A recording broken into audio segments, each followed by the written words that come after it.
The grand halls of Versailles once witnessed a profound moment, revealing a deeper truth about the British monarchy.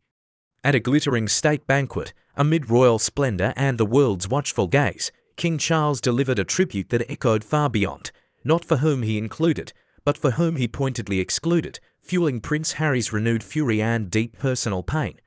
This wasn't merely a diplomatic oversight, but a meticulously calculated public affirmation. The banquet itself was a masterpiece of ceremony, with France extending every ounce of pomp imaginable. President Emmanuel Macron stood beside King Charles, his diplomatic smile barely masking the immense significance of the evening. It symbolized a powerful re-establishment of ancient alliances, a royal charm offensive aimed at easing post-Brexit tensions, and a rare display of unity between two nations, both having profoundly shaped global history. Beneath this gilded surface, something far more personal unfolded, quietly but with immense gravity.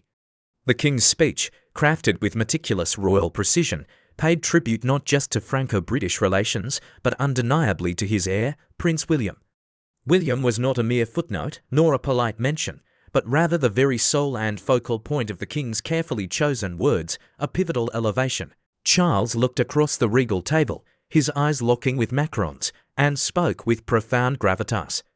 He declared his immense pride in his son, the Prince of Wales, who he asserted carries forward the legacy of our shared history and future friendship with France, praising William as a man of duty, grace, and deep empathy for his fellow man, words that resonated deeply within the room, marking William as royal continuity. As the applause swelled around King Charles, a profound and unsettling silence began to settle in, almost palpable. A crucial question hung unspoken in the air for all royal watchers. Where was Harry?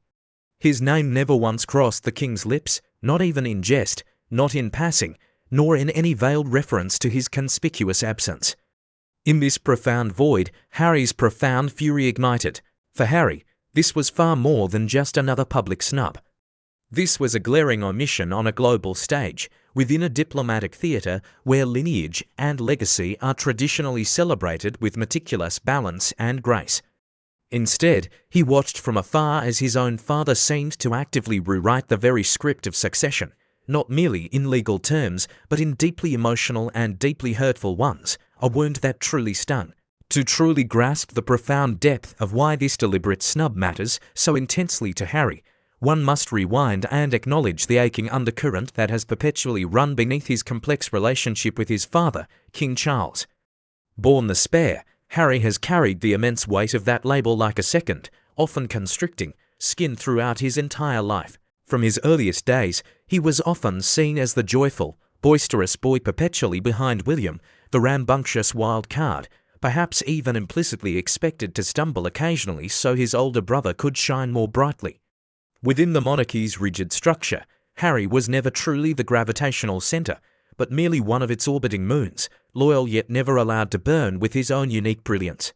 Yet, when Harry chose to step away from royal duties in 2020, he didn't merely renounce his titles. He decisively renounced a system he genuinely believed was profoundly broken.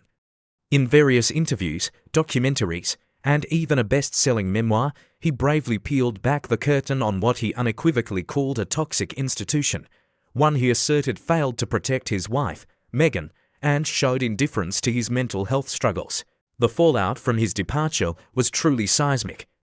Once strong family ties began to unravel, trust deeply corroded, and though the world watched with a morbid fascination, it seemed Harry had meticulously carved out a new life in California, far from the palace's stifling shadows.